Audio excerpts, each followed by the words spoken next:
কুম্ভ মেলা হ'ল এক বৃহৎ হিন্দু ধৰ্মীয় সন্মিলন। ইয়াত হিন্দু ধৰ্মীয় লোকসকলে পবিত্ৰ নদীত স্নান কৰিবলৈ সমবেত হয়। ইয়াক পৃথিৱীৰ সৰ্ববৃহৎ শান্তিপূৰ্ণ সমদল বুলি গণ্য কৰা হয়। উল্লেখযোগ্য যে 2013 চনত এলাহাবাদত হোৱা মহাকুম্ভ মেলাত প্ৰায় 100 মিলিয়ন লোক সমবেত হৈছিল। কুম্ভ মেলা অনুষ্ঠিত হোৱা 4খন ঠাইৰ প্ৰতিখনত বৃত্তীয় ক্ৰম অনুসৰি প্ৰতি 3 বছৰৰ মূৰত অৰ্থাৎ একোখন ঠাইত 12 বছৰৰ মূৰে মূৰে এই মেলা অনুষ্ঠিত হয়। এই ঠাইকেইখন হ'ল হৰিদ্বাৰ, এলাহাবাদ, নাছিক আৰু উজ্জয়িনী। অৰ্ধ কুম্ভ মেলা 6 বছৰৰ মূৰে মূৰে কেৱল দুঠাইত অনুষ্ঠিত হয়, হৰিদ্বাৰ আৰু এলাহাবাদত।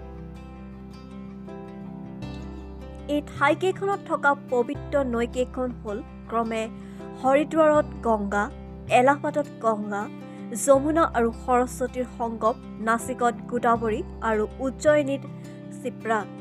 সংস্কৃত তথা আন ভাৰতীয় ভাষাসমূহত কুম্ভ শব্দৰ অৰ্থ হ'ল কলহ বা মাটিৰ পাত্ৰ। এই 4খন ঠাইত দেৱতাসকলে সমুদ্ৰ মন্থনৰ পিছত কঢ়িয়াই অনা অমৃতৰ কলহৰ পৰা অমৃত বাগৰি পৰিছিল বুলি হিন্দু ধৰ্মত বিশ্বাস কৰা হয়। এই মেলা প্ৰায় 1.5মহীয়াকৈ অনুষ্ঠিত হয়। কুম্ভ মেলাত এই নদীকেইখনত স্নান কৰিলে পাপমুক্ত হয় বুলি বিশ্বাস আছে। কুম্ভ মেলাৰ বিষয়ে লিখিত সমল চীনা পৰিব্ৰাজক হিউৱেন চাঙৰ লেখনিত পোৱা যায়। তেওঁ হৰ্ষবৰ্ধনৰ ৰাজত্বকালত ভাৰত ভ্ৰমণ কৰিছিল। হিন্দু দৰ্শনৰ মতে ইয়াৰ গুৰিৰ বিষয়ে ভাগৱত পুৰাণত পোৱা যায়।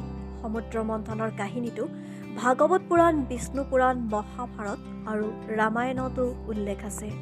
প্ৰবাদ মতে দেৱতাসকলে দুৰ্বাসা মুনিৰ অভিশাপত তেওঁলোকৰ শক্তি হেৰুৱাইছিল আৰু হেৰুৱা শক্তি উদ্ধাৰৰ বাবে তেওঁলোকে ভগৱান ব্ৰহ্মা আৰু ভগৱান শিৱৰ ওচৰ চাপে।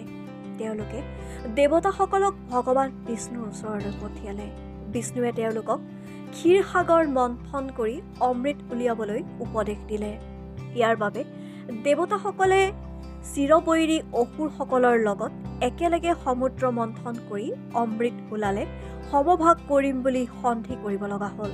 কিন্তু যেতিয়া অমৃতৰ পাত্ৰটো ওলাই পৰিল তেতিয়া অমৃতৰ বাবে তেওঁলোকৰ মাজত যুদ্ধ হ'ল আৰু এই যুদ্ধ 12 দিন আৰু 12 ৰাতি চলিল। এই যুদ্ধত ভগৱান বিষ্ণুৱে মোহিনী ৰূপ ধৰি অমৃতৰ পাত্ৰটো লৈ উৰি গৈছিল আৰু তেতিয়াই এই 4খন ঠাইত অমৃতৰ টোপাল পৰিছিল। বৃহস্পতি গ্ৰহ আৰু সূৰ্যৰ অৱস্থানৰ ওপৰত ভিত্তি কৰি কুম্ভ মেলা অনুষ্ঠিত কৰা হয়। যেতিয়া বৃহস্পতি গ্ৰহ আৰু সূৰ্য সিংহ ৰাশিত অৱস্থান কৰে তেতিয়া নাছিকত, যেতিয়া সূৰ্য কুম্ভ ৰাশিত অৱস্থান কৰে তেতিয়া হৰিদ্বাৰত, যেতিয়া বৃহস্পতি বৃষ ৰাশিত আৰু সূৰ্য মকৰ ৰাশিত অৱস্থান কৰে তেতিয়া প্ৰয়াগত, আৰু বৃহস্পতি আৰু সূৰ্য বৃশ্চিক ৰাশিত অৱস্থান কৰিলে উজ্জয়িনীত এই মেলা অনুষ্ঠিত হয়। সূৰ্য, চন্দ্ৰ আৰু বৃহস্পতিৰ অৱস্থান অনুসৰি প্ৰতিখন ঠাইত অনুষ্ঠিত হ'বলগীয়া দিনবোৰ আগতীয়াকৈ গণনা কৰি উলিওৱা হয়।